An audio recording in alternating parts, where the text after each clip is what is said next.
Hello.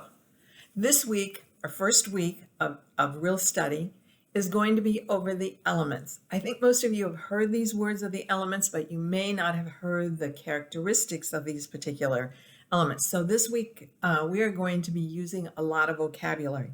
These elements will not escape us throughout the whole semester. You will be finding in our listening assignments that you need to look at the elements listed in the listening guides, and it will give you examples of what's happening in each of these particular elements. I'm going to begin first with melody, our first element in your textbook. Melody is a succession of pitches.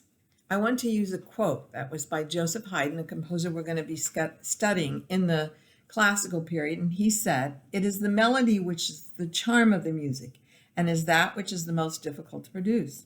To invent a fine melody is the work of a genius." There are three characteristics of a melody, main characteristics of a melody, that a composer can use to make their melody very unique sounding. Number one is the range. Range is the distance between the highest note and the lowest note, or the lowest note and the highest note, whichever way you want to say it. So in your textbook, you have examples. And in these particular examples, you have Ode to Joy, which has a 4-note range. Then you've got the example of the Star Spangled Banner, which has a 10-note range, of the examples that they give you. They don't give you the full melody there. And so that makes a difference. They can be based on the same scale, but they're going to be have different ranges. Number two is the shape or the contour of the melody. You'll see on each of these examples, there's wavy lines that go up or down, or in the case of Joy to the World, you see it goes straight down. The line goes straight down for its contour. Joy to the world, the Lord is come. Do, ti, la, so, fa, mi, re, do. It's just the scale going backwards, but it's the rhythm that makes it, of course, Joy to the World. The third characteristic is the type of movement. A melody can move in conjunct movement or disjunct movement. Conjunct is stepwise. We are going from one adjacent note to the next. So if we take the musical alphabet, A to B to C, back down to B to C, up to F, maybe back down to E. We're going adjacent notes. Whereas disjunct is by skipping. So we're going C to F, C to F, we're skipping over D and E, or we might go E to G, we skip over F. And so these become important in whether a melody is more conjunct or where it's more disjunct. The more disjunct it is, the more difficult it's going to be to sing, but instrumentalists can easily play disjunct melodies. Also, when we think about melodies, we think about phrases and how we sing. They give the example of the 4 phrases that we have in Amazing Grace. So I hope you will read through that section and understand the idea of a phrase. Our second element that we have is rhythm. Rhythm moves us forward in time. In rhythm, we have the length or duration of either pitches or sounds. And silences, I should say, as well, because a lot of times we have rest in places, and those rests become important to our rhythm because they have a certain value. They're only held for so long. One of the most important components of a rhythm is the beat. The beat is what keeps moving us forward. Now, we will find that before we really had so many beats, we can find non-metric music. Non-metric means that there's no beat. You can't tap your toe very steady. A beat is always a steady pulse. And you will find that you cannot tap your toe, that you feel a little bit of emphasis on certain words maybe. So when we get into the chanting, you will hear that, but you'll probably be going crazy like, oh, I can't handle this because there's not a beat there. But otherwise, a beat, a steady pulse, it can move fast, or it can move slow. And it can even go slower than that. We take these beats and we organize them in time by meter. So meter is nothing more than the organization of beats. Basically, there are 2 types of organization of the beats. There's simple meter and there's compound meter. In simple meter, we have three basic meters. Number one is duple in two. So 1, 2, 1, 2. Twinkle, twinkle, little star. So that meter is in two. Or we can be in triple meter. Triple meter is 1, 2, 3, 1, 2, 3. A waltz is a type of dance that is in triple meter. And so its steps are going to go with that emphasis of that 1, 2, 3, 1, 2, 3. And then we also have quadruple meter. The majority of your popular music is in quadruple meter. The 1, 2, 3, 4, 1, 2, 3, 4. So you can find lots of examples in that. In compound meter, that meter is any meter that is divisible by 3. So 6. 1, 2, 3, 4, 5, 6. 1, 2, 3, 4, 5, 6, 9. 1, 2, 3, 4, 5, 6, 7, 8, 9. And you might say, I've never heard anything in that complex of a meter. No, a lot of times if you've read music, we simplify it today and we put it in quadruple meter a lot of times, or in triple meter. But otherwise, a song that you all know is Oh Holy Night. It is in 12. Oh Holy Night. 1, 2, 3, 4, 5, 6, 7, 8, 9, 10, 11, 12. 1, 2, 3, 4, 5, 6. Yeah, so that one a lot of times is put in 4, but it doesn't fit quite as well. 12, the composer that wrote this particular piece and put it in 12, it fits best in that particular meter. Another thing under rhythm that can make rhythm very, very exciting is syncopation. The music you listen to, most of it is either highly syncopated or lightly syncopated today. It's become a part of a characteristic of many of the styles of music today. So you have in syncopation, you're placing an accent on an unaccented beat. If I had you clap to 4 times, 4 beats 4 times, 1, 2, 3, 4, 2, 2, 3, 4, 3, 2, 3, 4, 4, 2, 3, 4. You would hear that I put more emphasis on the 1. Now, if some of you say, well, I would be putting more emphasis on the 4. That may be because you probably listen to a lot of rock music, which today we syncopate even those particular beats, putting that accent on a 4. But let's leave off the 1. 2, 3, 4. 2, 3, 4. 2, 3, 4. Or let's make it even a little bit more syncopated and add what we call an eighth note right before the 2. And 2, 3, 4. And 2, 3, 4. So syncopation makes music, or makes the rhythm very, very exciting. Our third element we have is harmony. Most of you know what harmony is, and you don't listen to music without harmony. Before harmony was discovered, all music was everybody saying exactly the same thing, or what we might call unison today. In harmony, you need 2 notes, at least 2 or more notes to be sounded together. There are 2 ways to make harmony. Number 1 is by intervals. The definition of intervals is the distance between 2 notes. So you can have a C and a D sounded together, that would be a second. A C and an E sounded together would be a third. We also have chords. That's our second way of making harmony. Many of you have played guitar before, and you played maybe a G chord, you learned a C chord, a D chord. You are playing 3 or more notes whenever you play a chord. So the simplest of chords is a triad, a 3-note chord. So if I take the notes C, E, and G, I have a triad.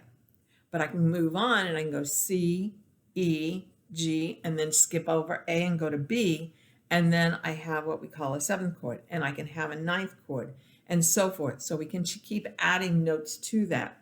Many of these chords that we use today were not used in the 1800s, or possibly not in the 1700s.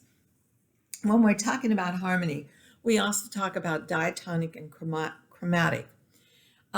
This means that you are staying within a certain scale. So diatonic is an 8-note scale. Now some of you are going, wait, I thought meant 2. It does.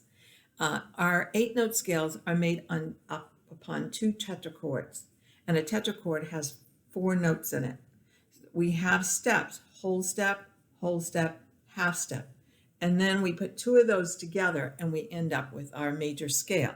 Now, the pattern of whole steps and half steps would be very different in a minor scale, or maybe one of the modes, the Phrygian mode, or so forth. So anyway, those are the way that we make up our scales. Chromatic scale is based on the 12-note scale. That means we're using, say I start on C, C sharp, D, D sharp, E, F, F sharp, G, G sharp, A sharp, and B. We got 12 notes there. And so you have more, the composer has more leeway by using those particular chromatic scale. When we talk about harmony, we also talk about consonance and dissonance. Consonance means pleasing to the ear. Now, that does not mean if you like the music or dislike the music. Consonance is whenever we have two notes that are agreeable in the harmonies that we have today. So, for example, there are certain harmonies that we use today that are consonant today because our ears can adapt to those tones, whereas back in Bach's day, those tones would not have been used. They may have known about them theoretically, but they would not have used them because the ear was not ready. Dissonance, on the other hand, are two notes that are not agreeable.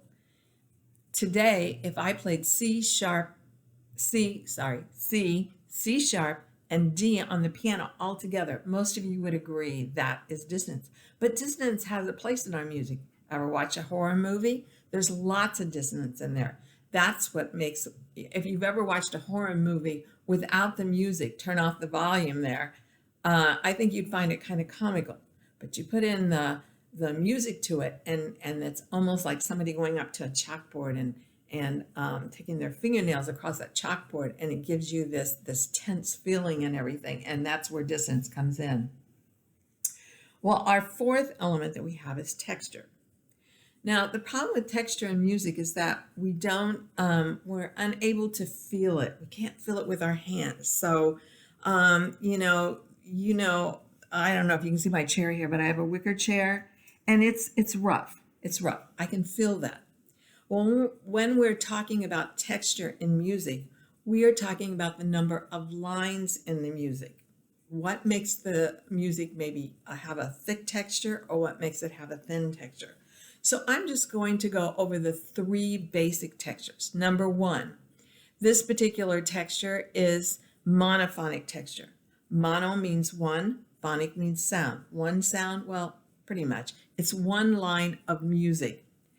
That means that all of us, doesn't matter if I sing it, row, row, row your boat, and I invite you to sing it with me, we would be still singing in monophonic texture because we would all be singing exactly the same line of music together. So unison singing is monophonic texture. The second texture is polyphonic texture. Polyphonic texture means more than one. Poly means more. Phonic sound, more than one sound. That means that we're taking several melodies together. So in these particular melodies, we can take row, row, row your boat, a canon, put it into a canon or a round. We can take that row, row, row your boat, I start row, row, row your boat, and then you come in with row, row, row your boat, and it sounds wonderful together. We're just not singing it at the same time, and we would be in polyphonic texture. Or I could take the tune, oh, give me a home where the buffalo roam and the skies are not cloudy all day, and we put that, my home's in Montana, I wear a bandana. These are partner songs. This is the way I learned to do harmony back in 3rd and 4th grade. But otherwise, you put those two well-known tunes and you put them together and you have great harmony, but we have two different melodies going on at the same time. That would be polyphonic texture. Homophonic texture. The majority of your music is in homophonic texture. Homophonic texture is when we have a melody that dominates and all the harmony moves along with the melody. So church hymns, whenever you have a choir singing a hymn, or when you have a choir singing most music, most of the time they're in homophonic texture. The sopranos usually sing the melody and everybody else follows underneath with the harmony together with that melody. Most of your music, popular music, so if I'm singing and I play the guitar here and I'm playing that guitar along with my melody, that guitar is providing chordal structure underneath, and that is giving me um, the texture of homophonic. We're moving together with that melody. Our fifth element that we have is form. Form is the overall organization of music, of a piece of music. So we're dealing with repetition and contrast here. Our ears like repetition, but too much repetition bores us, so we need a little bit of contrast. Well, right now we are only going to be dealing with the two basic forms. As we move forward in time, we will be adding some other forms. So the two basic forms are, number one, binary form and ternary form. Binary is whenever we have two parts, bi meaning two parts, A, B form. So we take, Father and I went down to camp along with Captain Good. There's our A, Yankee Doodle, keep it up. There's our chorus part, that's the B section. So you have in popular music every once in a while these A-B structures where you have a main melody and then you have a refrain, and sometimes that main melody is changed a little bit. Then ternary form, ternary, three-part form, we have three parts moving here. So we have an A part, a B part, and then we go back to the A part again. So the B is our contrasting section, our A is the coming back to. The majority of your pop music is more or less in ABA form. Now, not every piece of music fits into these particular forms, but these are the basic forms that we have, and you will see several examples of those in your book. Well, our sixth element is tempo. Tempo deals with the speed of music. Speed of music, how fast or slow we are going.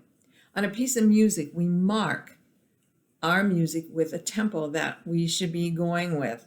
So you might see adagio. Adagio is a slow tempo.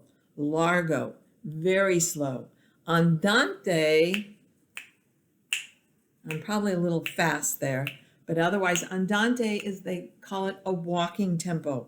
Well, we walk much faster than that today, but one time, during the early times when especially the aristocrats were very dressed up and they had on their best shoes, and the women had on their corsets and everything, and they couldn't move very fast, that would have been, they would have walked much slower. It would have been like almost strolling along. That would have been andante.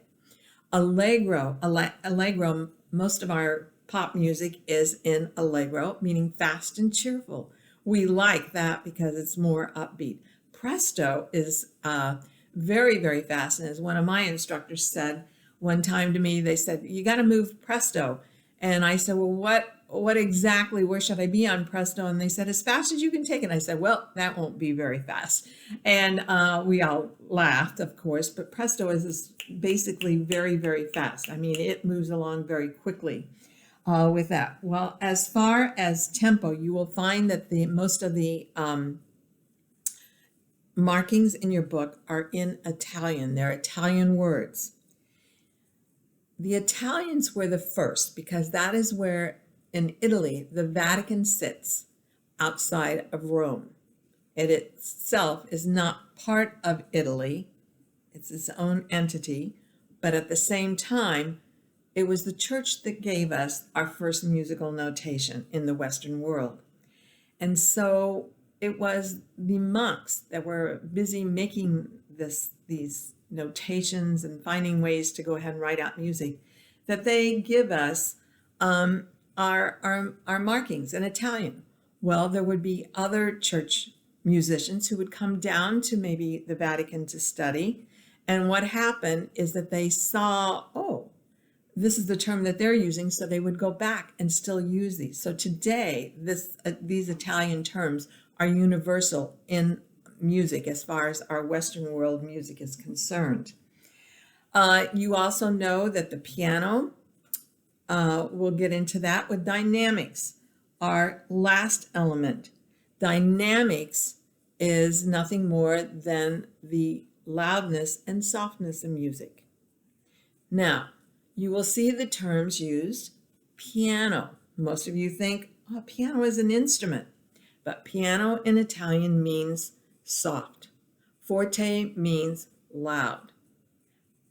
You'll see a mezzo used as well. Mezzo means medium. So if I use mezzo piano, I'm going to be a little bit louder than piano. So the more P's I add on my music, the softer I'm going to be. The more F's I use on my music, the louder I'm going to be. So here again, we're using those Italian terms, and that's because there was a guy named Gabriele out of San Marco's Church Cathedral in Venice. He was the first to go ahead and specify dynamics in his music, as far as we know. It's the earliest manuscripts that we have. And so this loud and soft became norm. But now getting to the instrument, the piano. The piano was called a pianoforte earlier.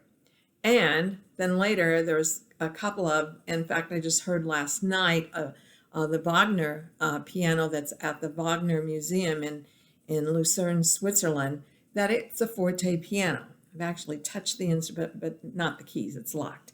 But otherwise, I heard a concert pianist play that particular piano, and she talked about the forte piano. So there's a little bit of differences on these, but otherwise, basically the instrument was a soft, loud instrument because it was the first keyboard instrument that can make the nuances of loud and soft on them. And so this becomes important to us as far as the origins of the piano. Today, we people got, I guess, tired of calling it a pianoforte, and they just go ahead and call it a piano. So I hope you will go through this particular section on the elements, and you will notate all the bold words, because there's a lot of things here. It'd take too long to go ahead and talk about all of the elements, but otherwise I hope that you will go ahead and notate those particular bold words and start to understand those bold words by their definition and how they're going to be used in music. Because again, we will be using these elements in our study throughout the whole semester, and I hope that you will embrace those elements and using them and try to use them in the proper way. If you have any questions, don't ever hesitate to ask me throughout the semester. I look forward in joining you on our journey through understanding music more. Thank you.